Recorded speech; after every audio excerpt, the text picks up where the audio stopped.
Well, the electric car market in Australia is a bit of a one-horse race. Half of all vehicles sold are Teslas. But Australians like choice. So what are things going to be like when another horse, quite literally, is thrown into the mix? This is the Ford Mustang Mach-E, the long-awaited, highly anticipated first electric passenger vehicle from Ford. What's it like as a urban SUV as opposed to being a sports coupe? Well, let's find out.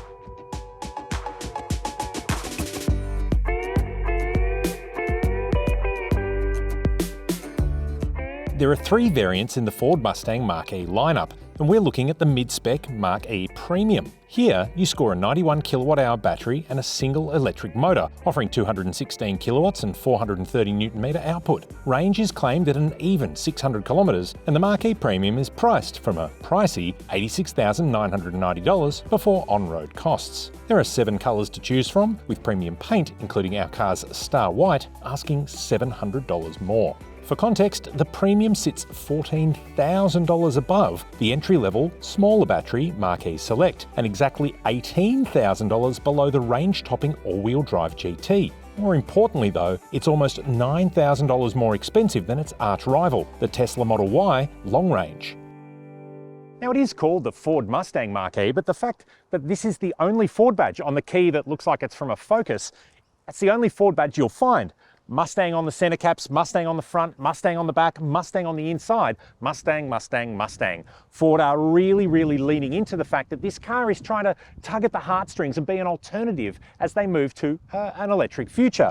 But it's a 5-door liftback, it's a crossover. This is a Mustang Model Y rather than an electric coupe and a sports coupe. But in terms of practicality, you are going to be cross-shopping this against the Tesla. And so here are some key call-outs. All cars come standard with a panoramic glass sunroof, and you get these really cool push-button power-operated doors that at the front have got a little winglet handle here. You even have the ability to enter a code if you want to go for a run and leave your key in the car or something like that. But in terms of overall appeal, especially in white, this is a very formulaic, kind of swoopy, aerodynamically, nicely styled urban crossover. I don't want to call it an SUV, it's rear-wheel drive, it's not a four-wheel drive, let's just keep calling it a crossover.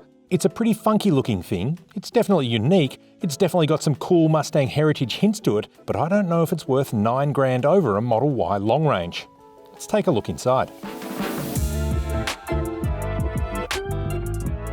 Stepping into the Mustang, and Ford's sporting and I guess nostalgic appeal of this car is quite evident. The seats, really nice. These aren't the full sport seats that you get in the GT. There's good support, it's soft leather, you've got contrast stitching on them, so it does feel like a premium cabin. You've got the double hump dashboard that has been an identifying mark of Mustang interiors since the car was launched in the 1960s. Here you've got a really nice fabric trim, a bit of carbon fibre, more leather look stitching, so it does feel a bit upmarket. There's a Bang & Olufsen sound system as well. In the centre of the dash, the thing you can't miss here is the 15.5-inch portrait touchscreen display. Now, like most modern cars, and I guess like Tesla, who have really sort of pioneered the large iPad slapped on the dash mentality, all of the car's controls are through there. Now, whether you like that or not, you kind of don't really have a choice. This one, it's not actually that hard to use, but there are a couple of things that we do need to call out. First of all, heating and cooling are always present down the bottom. You've got temperature controls for driver and passenger. You've got the ability to activate your heated seats, your heated steering wheel, and even control the basic fan functions using the wheel here. It will adapt to what you're doing and you can control it that way. So big tick there. Everything else works on the screen moving up. So whether you use Ford's native system or you use a device projection, kind of depends on you. To show you device projection, it is full screen, but I want to say it's low res, high res. It's a really crisp and sharp image, but it's kind of zoomed in. You're not getting a lot of pixel detail, you're just getting a big bright display. Going to the main Ford system, you've got key menu functions here to navigate around, and then you've got some menu shortcuts along the bottom, allowing you to jump through and do the various bits and pieces, because you can't have two things on at once. You can't look at navigation and control radio. You can't have your device projection and look at your range. You do have to switch between screens. So it can be a little bit frustrating, but it doesn't take that long to get used to. Now, something that's worth calling out, the DAB digital radio in this car doesn't work. It comes on for about 5 minutes and then you lose connection. Whether that's limited to this car, we don't know, but not that impressed with that However, you do get an AM and an FM radio. The Apple CarPlay projection in this car worked seamlessly. It's a wireless connection, very quick to load, even when coming back from a break, very easy to use. And to be honest, it was probably the way that we interacted with the screen the most. With the trip computer, what you'll find is it may take a little bit of time for the car to start giving you readouts. You do only get an average readout. You get a few tips for your driving on your acceleration, deceleration, and speed as to what you're doing. And it also calls out what's using your battery. Does any of this change the way you drive? Not at all. So while the trip computer does show you where the energy use is coming from and what you can do to improve it, the Mach-E did really impress in terms of overall efficiency. Good things here, but a couple of frustrating things, because you will need to use this while you're driving. The setting screen here is your only way to change drive modes. It's your only way to switch between one pedal and free rolling driving. And again, I will talk about that while we're on the road. But this screen is the only way that you can open the rear hatch. You can open the front hatch by a lever down there in the passenger footwell, but it is only a click and a pop like a traditional car bonnet, even though there's only a small amount of storage there. But you think if you've stopped the car and you're waiting for the family to arrive and it's raining and they were going to put the school bags in the boot, you can't just press a button. You've actually got to turn the car back on. You've got to find this screen. You've got to click on the button just to open the rear hatch. And look, calling it out, that's not really that usable for what is a crossover. This is a family SUV by all intents and purposes. This is not a sports coupe like a traditional Mustang. So not really happy with that in there, but it is obviously something that you will get used to.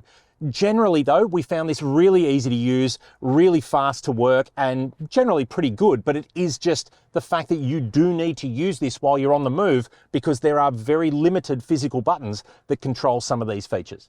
Now, the other screen in the car is this 10.2-inch rectangular information display. That's basically your speedometer and your driving information display. You can't configure what's there. It adapts to what you're doing. So if you're navigating, it'll put directions up there. If you're using the advanced driver assistance systems like adaptive cruise control and lane keep, it will put those things up there. So it will just give you the information that it thinks that you want, but you can't control what's there. Once again, really crisp, really sharp. It's a really nice screen. When you turn the car on or when the car's charging, you get a funky little animation working on both screens. So I think in terms of a technical implementation, it does feel very modern. It does feel very clean. And you know what? It's a pretty nice use of this type of technology. Now, other things to mention around the cabin, you've got two cup holders here. You've got a twin phone tray. One's got a charge pad, so that's a really usable shelf there. You've got a console bin underneath the armrest here. And of course, on the center console, you've got the gear selector, which is the rotary dial that we first saw in Jaguar and Land Rover products. You do get used to it, and you do sort of get used to that touch of where you need to be, but it's a little bit of a weird thing to use occasionally. And again, we need to be on the road to discuss that. But generally, sitting up here, driving position is good, headroom is good. You've got the big full width panoramic sunroof, no blind, but it is tinted, so it seems to work pretty well. And generally, driving the Mach-E as an around town electric commuter is pretty good. Let's check out the back. Now, unlike every other Mustang that's ever been created, there's actually decent room in the back of the Mach-E.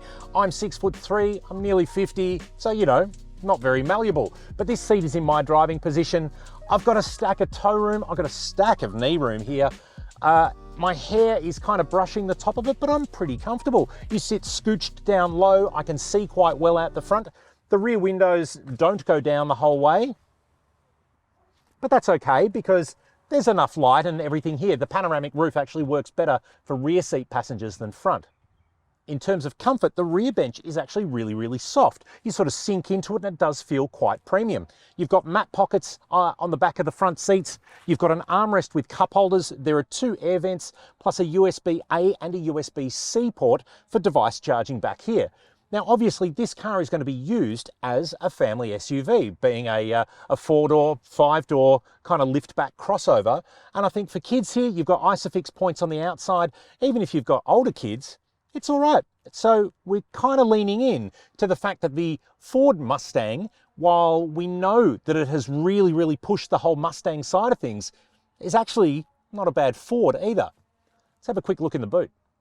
All right, well, you get a Boot kicker, which is always handy, obviously a power assisted tailgate. Here in the back, there's 519 litres and you do get this soft cargo blind to cover up your stuff. There's a hard floor. Under here, you can store your cable. There's also a tyre inflator, obviously no spare tyre being an electric car. But one thing to point out is up here, you've got these two lights. Now, that's great if you're stopped on the side of the road, they let people know that you're there. But there's no lighting on the inside of the boot. There's a little kind of dim glow that comes from yet another Mustang liveried lamp down there. But in a dark car park, if you've got dark stuff in the boot, you can't actually see any of it. This thing shields all of the other lights. So whether you keep that or kind of screw it up and leave it in the garage, that's sort of up to you. Worth noting too that there's no actual sign here that says to press that to close it. Took me a few minutes to find it. Let's go for a drive. All right, well, it seems fitting to start our journey in the Mach-E over some suburban streets and suburban street bumps, because this is where the Mach-E is going to spend most of its time. Here's another speed hump. Now, I don't know if you can see that or hear that, but the car's pretty firm. You can feel it and hear it sort of thump up and thump down. There's a few rattles and bits and pieces because Ford have basically tried to lean into the Mustang badging on this thing. They've said Mustang is an emotive brand, it's a sporting brand.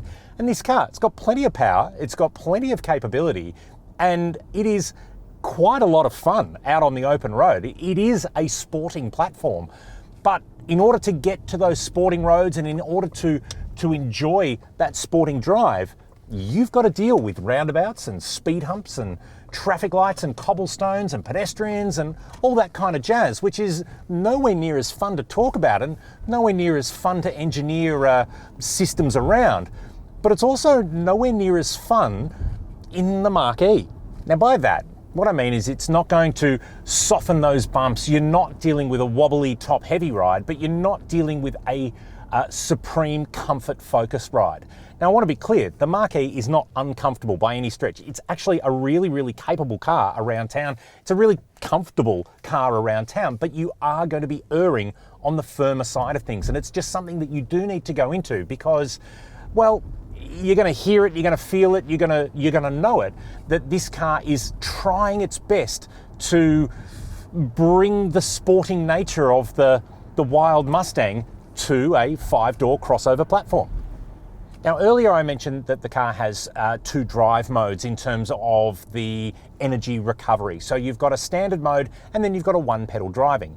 Now what normally happens when you're in a standard mode, electric cars like petrol cars, as you come off the throttle, will gradually decelerate. They'll have friction, they'll have other forces playing on them, and they will slow down. If you move to a one pedal drive mode, that sensation of deceleration is hugely amplified as the car uses its electric motors and recover energy from the driving.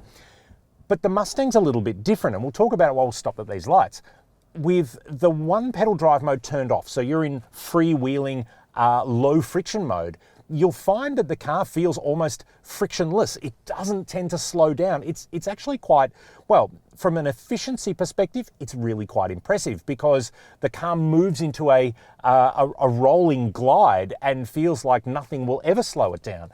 But from a usability perspective, and I guess if you're coming out of a petrol car or even another electric car, it can feel a little bit disconcerting at times because you'll feel the car's almost trying to run away on you. So we're here at a 60 kilometre zone. I'll slow down to about 50, a little bit of acceleration, squeeze, and I'm not on the throttle now, and we are still doing 60 kilometres an hour. We're only now dropping down to sort of 50, sort of slowing. So it will slow, but it can feel like the car is running away. If you're in a street going downhill, it's not going to stop. So it is something that you do need to be wary of and mindful of, and you will get used to as you drive the car, but it certainly feels different to most other cars that I've driven. Now, if we do change it into the one pedal mode, you do have to go through the screen here. So we move to settings, we can tap it on here, and we can go into the one pedal drive mode. You get an indicator up here, and immediately you can feel the car trying to slow down and recover its energy. Now, for an electric platform, this is a good thing because what you find is in urban driving, the more you get off the gas, the more the car is going to recover that energy and the more it will keep that battery at an optimal state of charge. And what we found, I think this has got a claimed energy consumption of around 17 kilowatt hours per 100. We were matching that. We were getting less than that in some points.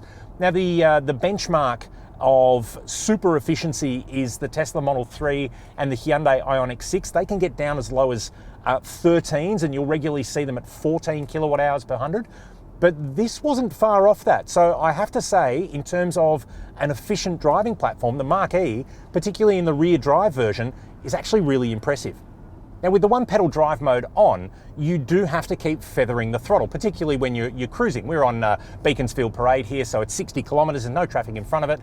And if I get off the throttle, the car will slow. I need to speed up to keep that momentum going. That's not exclusive to the Mach-E by any stretch. All electric cars with this kind of regen function will do that. But what you'll find is you'll get used to when you want to use that one pedal drive mode and when you won't. And it's like I said earlier, you're going to constantly be using that screen to change between. There's no controls, there's no paddles on the steering wheel to do that. You have to actually go through the screen. You will get used to it over time, but it can be a bit frustrating. Now, while we are here and talking about the screen, you've got 3 drive modes: Whisper, Active, and Untame. Now, these all provide slightly different dynamic driving experiences.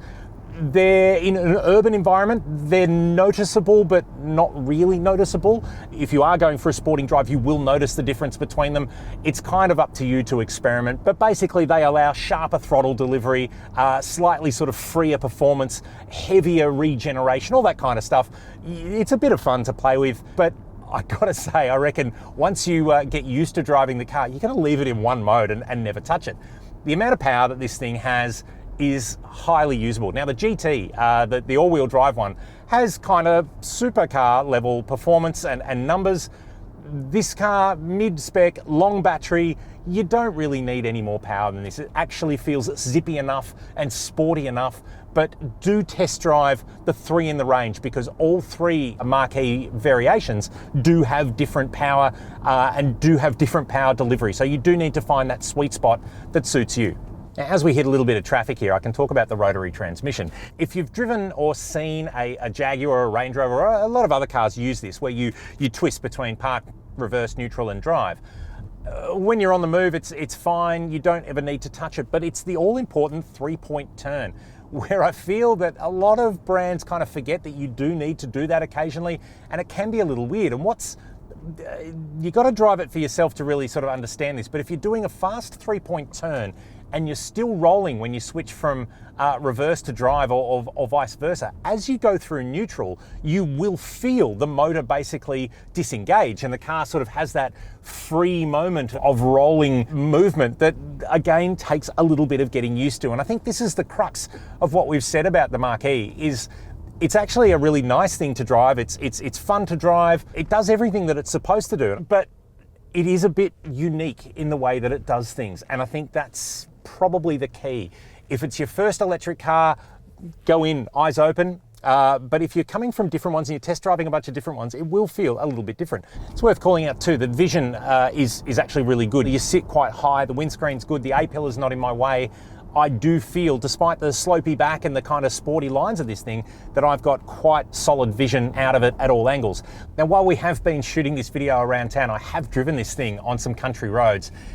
And I think that's where the Mach-E really shines. That's where it really leans in to being a Mustang. It's a lot of fun. Even in this rear-wheel drive version, the power delivery is great, the balance is great, the suspension seems to settle a little bit more when you're going a little bit faster. So it does work well as a running horse.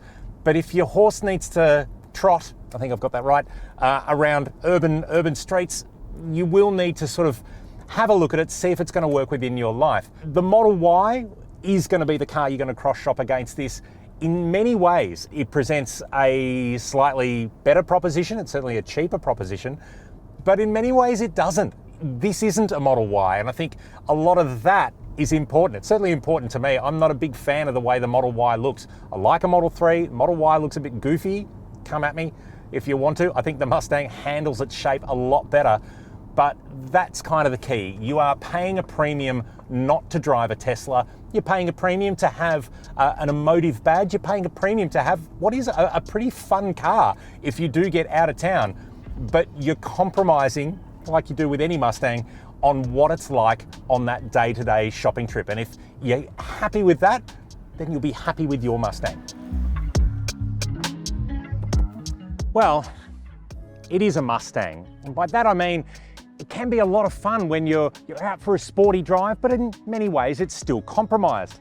Like we said at the start, this is a 5-door family crossover. This car has to work in an urban environment as much as it does in a sporting one. The fact that it can do some twisty roads, it can perform quite well, and you've certainly got enough power out of this thing to put a smile on your face, well, that's a good tick, but that's not all it needs to do, especially when you're dealing with a car like the Tesla Model Y as its core competition. Fundamentally though, it's good room in the back, there's reasonable room in the boot, it's a nice place to spend time as a driver, the infotainment system generally works really well, and it is remarkably efficient. So there's some really good ticks for the Mustang Mach-E. Where it is let down though are a few of the ergonomic issues, plus the fiddly nature of it in slow speed. The fact that when you don't have one pedal driving on, the car seems to want to frictionlessly drive away from everywhere. It can be a little hard to manage. When you do have one pedal drive mode on, you've got to sort of inch it away, and especially when you're parallel parking or other slow speed urban maneuvers, it can be a little bit fidgety. And that's kind of the issue here. This has to work in an urban environment more than it has to work in a sporting environment. Also too, it's not cheap, is it? But it is a pretty funky car and you are having to pay for that privilege. Is that something you want to do? Well, that's kind of on you, isn't it? But if you are in the market for a Ford Mustang Mach-E, well then head on over to Drive.com.au. We've got all the details, more photos, more videos, anything you need. If you've enjoyed this video, hit like, hit subscribe to stay up to date with all of our latest videos, and we'll see you next time at Drive.